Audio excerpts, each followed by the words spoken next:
سوال یہ ہے کہ منی لانڈرنگ کی ان کے خلاف جو کارروائی شروع ہوئی ہے اور وہ اس بنیاد پر ہوئی ہے جو اس سے پہلے کمیشن نے اپنی report sugar inquiry commission report کے تحت دے دی تھی اور اس میں $3 ارب کے قریب جو روپے کے قریب جو ہے وہ اس کی منتقلی کی بات ہو رہی ہے کہ انہوں نے وہاں پر حصص خریدے اور پاکستان سے باہر انڈیو جو ویز اینڈ مینز اس کے ذریعے ٹرانسفر کیے ہیں. لیکن مجھے یہ لگتا ہے کہ اس سے زیادہ یہ ساری کارروائی رمضان سے قبل دراصل جو چینی کی قیمتوں میں ایک استحکام لانے کی کوشش ہے اس سے جڑی ہوئی ہے. اس کا سبب یہ ہے کہ ہمیں تو جہانگیر ترین صاحب نظر آ رہے ہیں لیکن پیچھے اگر آپ وہ لوگ جو ماجد ملک کو جانتے ہیں, وہ لوگ جو محمود بھنڈی کو جانتے ہیں, وہ لوگ کے جو شوگر جو مافیا ہے کہہ لیں ان کی ورکنگ کو جانتے ہیں, ان کو علم ہے کہ اس وقت کس طرح سے کس شہر میں کون سا جو شوگر ڈیلر ہے اور کون سا جو شوگر بروکر ہے وہ کون کون سی فائلیں کہاں چھپاتا پھر رہا ہے تاکہ کم از کم وہ اس پورے مہینے کے دوران میں کسی کے ہاتھ نہ آ جائے.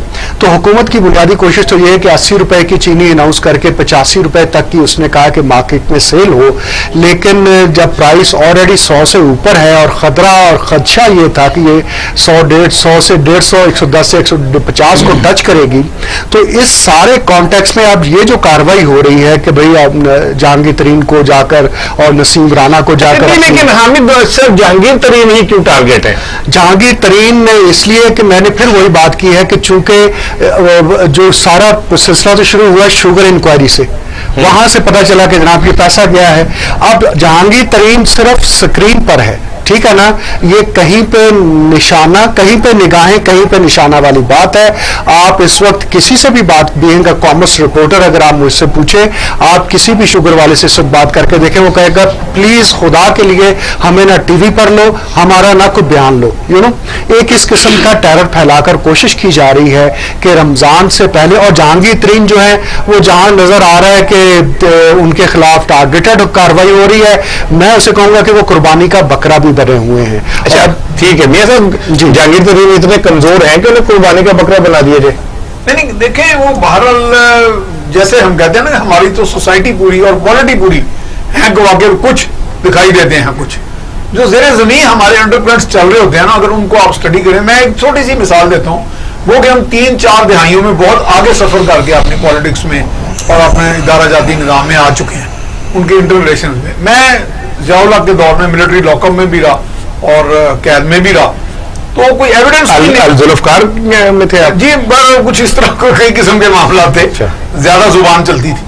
اچھا وہ اس دور میں پھر ایک ہم نے اپنے بھی چونکہ ایک ذرائع ہوتے ہیں وہاں سے پتہ کرایا, تو معلوم ہوا کہ جناب اس وقت جو پاکستان کے سب سے بڑے پاورفل ملٹری ڈکٹیٹر رہے ہیں ضیاء الحق صاحب, انہوں نے لکھ دیا فائل میں اپنے گرین پین سے مراد ہوتی تھی کہ حاکم وقت کا وہ حکم جو ٹالا نہیں جا سکتا. اچھا یعنی یہ ایک سگنل ہوتا تھا اندرون خانہ, ایک میسج ہوتا تھا کہ if no evidence is found out against Saif ur Rehman he must still rot in jail. اچھا یعنی حکم دیکھیں ایک تحکمانہ انداز, میرا خیال ہے وہ پیٹرن میں بھی مکمل چینج نہیں ہوا, تھوڑی رد و بدل کرا ہوگی, تھوڑا سافٹ ہو گیا تھوڑا, یعنی کہیں سے اگر آپ کو کوئی ایسا پیغام چلا جاتا ہے. جیسے میں آپ سے ایک بات شیئر کر ہی لیتا ہوں, ہمارے اخبار کے جو مالک ہیں, آپ کے بھی دوست ہیں, ہمارے بھی بڑے ہیں, مالک کسی کا دوست نہیں ہوتا. چلے وہ نہ صحیح, ہمارے نہ صحیح, لیکن ہم اپنے دل کی تسلی کے لیے کہہ سکتے ہیں. میں تو آپ کا دوست سمجھتا ہوں, ہمارے تو بہت ہیں. تو میں ان کے لائر کے پاس بیٹھا ہوا, میرا بڑا برخوردار ہے. میں نے کہا یار وہ بظاہر میں نے ایسی فیور کی کہ چلو باس ہے, میں نے کہا یار کہتے ہیں کہ ایویڈنس نہیں ہے ان کے خلاف. کہتا سر چھوٹے ہوئے گل ایویڈنس بن جاتا ہے. تو یہ چیزیں ہو رہی ہیں. دیکھیں پرسیپشن بڑی اہم چیز ہے, آپ نے کہا لگ رہا ہے, تاثر یہ ہے, عمومی تاثر یہی ہے کہ اس ملک میں کیا کیا کچھ نہیں ہو چکا. کہ منی لانڈرنگ اس طرح کی, میرا خیال ہے چھوٹے سے لے کے بڑا, درمیانہ, درمیانے سے بڑا, ایک کمپنیاں بناتے ہیں 8-8 کمپنیاں, کئی قسم کے پناما ہیں یہاں پہ, کئی قسم کی ڈیلنگ ہے, بڑی ٹرانزیکشن. ٹھیک ہے لیکن یہاں سنگل آؤٹ آپ نے کر لیا. عامر خان صاحب میں سنگل آؤٹ اس لیے کیا کہ دیکھیں نا شوگر مافیا کے خلاف ایک کمپین چل رہی تھی. آل آف اے سڈن اس میں کیا کیا گیا کہ جہانگیر ترین صاحب کی جو ایک کمپنی ہے فارم ہے اس میں منی لانڈرنگ کا تڑکا لگا دیا گیا تاکہ وہ FIA کے اس میں چلا جائے. ٹھیک ہے, ادروائز تو یہ چینی کا اگر ایشو رہتا اور چینی کی ملوں کے خلاف آپریشن ہوتا تو جہاں جہانگیر ترین ہے وہاں باقی بھی بہت سارے لوگ ہیں, لیکن جہانگیر ترین کی ایک کمپنی کو اس میں منی لانڈرنگ کا تڑکا لگا کے رخ جو ہے وہ موڑ دیا گیا. میں اس لیے کہتا ہوں کہ جہانگیر ترین کو سنگل آؤٹ میں اس لیے کرتا ہوں کہ وہ واحد آدمی ہے جس کے گرد یہ سارا تانا بانا جو ہے بنا گیا. بالکل.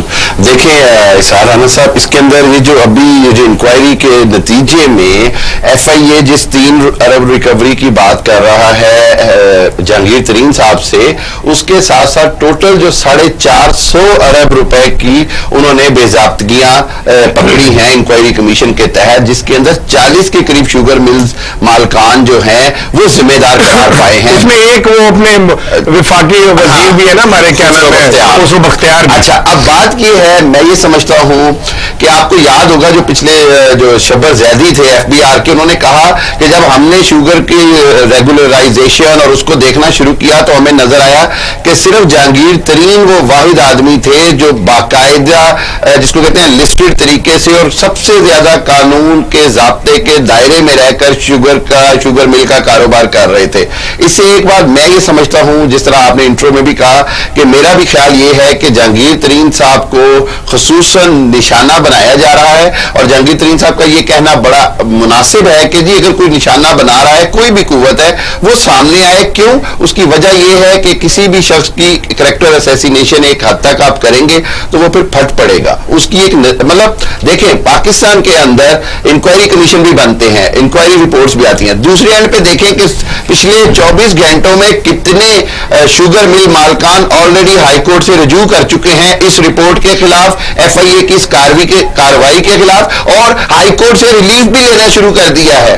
آپ یہ دیکھیے کہ جہانگیر ترین جو ہیں وہ اپنے آپ کو اس طرح ڈیفینڈ کرتے ہیں کہ وہ کہتے ہیں جی میرے پاس ہر چیز کی, جس کو کہتے ہیں آپ منی ٹریل بھی ہے, میرے پاس اکاؤنٹ جس کو کہتے ہیں اکاؤنٹ بیلنسز بھی ہیں, میں شو کر سکتا ہوں کہ میرے پاس سارا کچھ جو تھا وہ قانون کے دائرے میں تھا. جبکہ دوسری طرف کیا ہوتا ہے, جن کو ذرا سی بھی ویکنس ہوتی ہے وہ ہائی کورٹ کا سہارا لیتے ہیں, اسٹے آرڈر لے آتے ہیں. حامد ولید صاحب نے یہ پوائنٹ ٹھیک کہا اسحاق رانا صاحب کہ یہ واقعی رمضان کے اندر جس طرح یہ ہورڈنگ ہونی ہے اور جو ہوتی رہی ہے, یہاں تک خدشہ ظاہر کیا جا رہا ہے کہ چینی کی قیمت 140-160 تک چلی جائے گی. حکومت کے پاس بدقسمتی سے کوئی ایسا میکینزم نہیں سمجھ آ رہا جس کے تحت حکومت ان کو کنٹرول کرے. تو ان کو کنٹرول کرنے کے لیے یہ ایک الارمنگ سچویشن کریٹ کی گئی, لیکن میں یہ سمجھتا ہوں کہ سچویشن میں جہانگیر ترین صاحب کو بلا وجہ تو نہیں میں کہوں گا, لیکن اوور ایکسپوز کیا جا رہا ہے. اوور ایکسپوز کرنے کا نقصان یہ ہوتا ہے کہ جو باقی جو بڑے مافیاز ہیں وہ چھپ جاتے ہیں, وہ پکڑ سے دور ہو جاتے ہیں. آپ نے کاروائی کرنی ہے, بلا امتیاز کریں اور سب کے نام لیں, سب کو میڈیا پہ لائیں.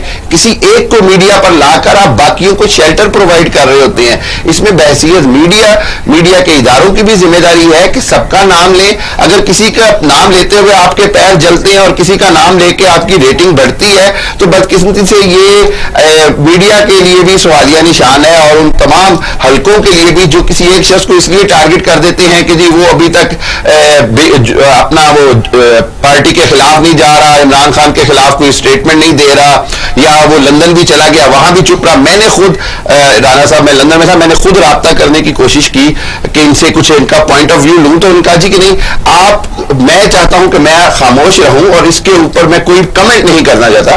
دس is called decency of a politician. Pakistan میں یہ چیز کم ہوتی جا رہی ہے. دوسرے اینڈ کے اوپر میں یہ کہوں گا کہ اگر گورنمنٹ کی ول ہوگی تو گورنمنٹ کو جتنی بھی طرح پہ ہولڈنگ ہے, یہ ذخیرہ اندوزی ہو رہی ہے, اس کے اوپر وہی کرے جو ایوب خان کے دور میں ہوا. میں نے کہ جی ایک ایکٹ لایا کہ جس کے تحت اسسٹنٹ کمشنر کے پاس رائٹ ہے کہ جہاں سے ذخیرہ اندوزی پکڑے وہ وہیں پر اس کو مارکیٹ پرائس پہ سیل کرنے کی اتھارٹی رکھتا ہو. وہ ضبط نہیں کرے گا, وہ اس کو سیل کر دے گا. اچھا یہ جو ساری چیزیں نا یہ حکومت کے جو قانونی مشیر ہیں ان کو اس کے اوپر فیصلے لینے یہ سب آپ کو نہیں لگتا کہ حکومت کی ذرا ول جو ہے وہ اتنی وہ نہیں ہے؟ ادروائز یہ کیسے ہو سکتا ہے کہ ریاست کے اندر رہ کے کوئی جتنا مرضی بڑا مافیا کیوں نہ ہو، ٹھیک ہے نا، آپ دنیا کے بڑے بڑے مافیاز ہیں، چلیز میں لے لیں اور یوروگوائے میں لے لیں یا اٹلی میں لے لیں، ریاست بہت تگڑی ہوتی ہے، بہت پاورفل اسٹرکچر ہوتا ہے، اس کے پاس ایک لیجیٹمیسی ہوتی ہے، پلس اتھارٹی ہوتی ہے، یہ ساری چیزیں ہیں کہ ریاست اگر، اور پھر یہ کہ ان گڈ فیتھ کا ایک تصور بھی تو ہے، ان گڈ فیتھ اگر وہ یہ کرتے ہیں، ایگزیکٹو کے پاس پاورز اتنی ہوتی ہیں، وہ ٹھیک ہے کہ جوڈیشری کا ایک علیحدہ سیپریشن آف پاورز کا کنسپٹ ہے، لیکن آپ دیکھیں نا پنجاب میں 1700 پرائس میجسٹریٹ ہیں، وہ خوب کھانے مطلب کی کر لینے کھیک کھانے مطلب وہ پرائس میجسٹریٹ کبھی کامیاب ہوتے ہیں اوکے، میرا خیال ہے ابھی کیپٹن عثمان آیا کمشنر لاہور، اس نے تھوڑا سا ذرا ان کو مطلب ڈنڈا دیا، بٹن گھمایا کہ بھئی یہ پرائس میجسٹریٹ کا کیا کام ہے، جہاں پہ ذخیرہ اندوزی ہو رہی ہے یا اس طرح زیر زمین کوئی چکر بازی ہو رہی ہے، کہیں پہ کہیں ٹرانسفر ہو رہی ہیں، اسمگلنگ ہو رہی ہے، یہ جو کچھ بھی ہے جو آپ کے زیر انتظام ایریا ہے وہاں پہ آپ اگر چاہیں تو کر سکتے ہیں. میرا خیال واقعی ول کی بھی کمی ہے، یا میرا خیال ہے نااہلی بھی ہے کسی حد تک. کسی چیزوں کو جب بالکل اپنے عروج پہ یعنی بالکل اپنے کنٹرول آؤٹ آف کنٹرول ہو جاتی ہیں تو پھر آپ میدان میں آتے ہیں. اس طرح چلیں آپ کو اوور کانفیڈنس، آپ کو مبارک ہو، آپ سمجھتے ہیں میں ہر بات کو کور کر لوں گا اور میں سارا مکمل بعد میں ختم کر لوں گا، بندے پڑھنا اندر دے دیں، اور یہ اندر پھٹنے پھوٹنے 2.5-3 سال میں اس میں تو اور زیادہ کر دے گا.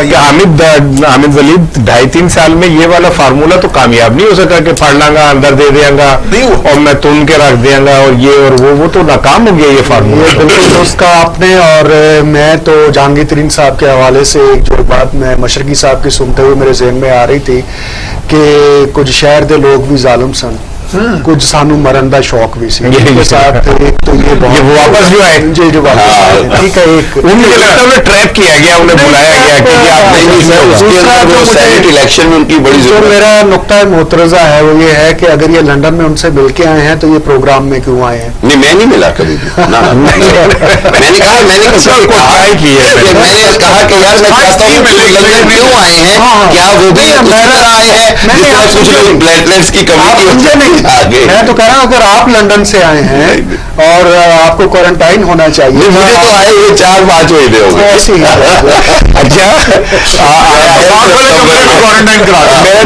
بات یہ ہے کہ یہ چونکہ برٹش نیشنل بھی ہے تو یہ ہو سکتا ہے کہ یہ ہمیں وہ ہم پہ سینکشن لگا دے کوئی، لے کے بھی یہی آئیں گے جیسے برطانیہ نے ہمیں. میں تو پروگرام میں کہہ رہا تھا کہ پلیز برطانیہ سے آنے والوں پر پابندی لگائے. میں اس میں ایک مزے کا تو میرے ایک دوست ہے کافی بڑے آفیسر ہے، تو انہوں نے مجھے کہا حامد صاحب ترقی پذیر ملک کو ہندی ساتھ جائیے کہ ایسی انگلینڈ والے سے پابندی لا رہے ہیں. ہونا چاہیے سر، ویئر پاکستان کی عوام کی بہتری ہے وہاں پر اقدامات حکومت کو لینے چاہیے، چاہے وہ امریکہ سے آپ سے آواز کریں لگائے پابندی سر. وہ سر جو ابھی آئے حقیقت یہ ہے کہ آپ تو آج بھی جیلم سے ایک شادی اٹینڈ کر کے آئے جہاں 40-50 یوکے. اور مزے کی بات یہ ہے کہ جیلم میں شادیاں بند ہو حامد تو سارے یوکے سے میں تو سوچ رہا ہوں کہ ابھی ان کے ساتھ بیٹھا ہوں. میں نے آتے ہی پوری حامدہ کو بتایا، میں کہا نہ میرے بیوی میں نے کہا نہ میرے بیوی بچے گئے نہ بیگم گئی. میں گیا میری بیگم نے آتے مجھے کہا پہلے آپ واجب یہ ہے کہ چلیں اب آگے کری ہوں. ناظرین ایک نا میں چاہ رہا ہوں بریک لیں، بریک کے بعد ہم آئیں گے. بلاول بھٹو کی جو سیاست ہے وہ کیا کہتی ہے اور شہباز شریف حمزہ شہباز شریف کی جو ملاقات ہے وہ کیا کہتی ہے. آج بلاول نے براہ راست حملے کیے ہیں مریم صاحبہ پہ اور انہوں نے کہا کہ ہضم نہیں ہو رہی ہماری کامیابی کچھ لوگوں کو، اور پھر انہوں نے کہا کہ ہم آئندہ پارلیمانی سیاست میں شہباز اور حمزہ شہباز سے رابطہ رکھیں گے، یعنی کہ انہوں نے مریم کو مائنس کر دیا. اتنی بے اتنائی اور اتنی جلدی عمران خان کا تو یو ٹرن مشہور ہے، لیکن وفاداریوں میں اس طرح کا اتنی تیزی سے یو ٹرن جو ہے وہ مجھے نہیں سمجھ آ رہا. شاید فراز کا شعر ہے کہ اپنے تیور تو سنبھالو کہ کوئی یوں نہ کہے دل بدلتے ہیں تو چہرے بھی بدل جاتے ہیں. اس پہ گفتگو کریں گے ایک چھوٹا سا شارٹ کمرشل بریک.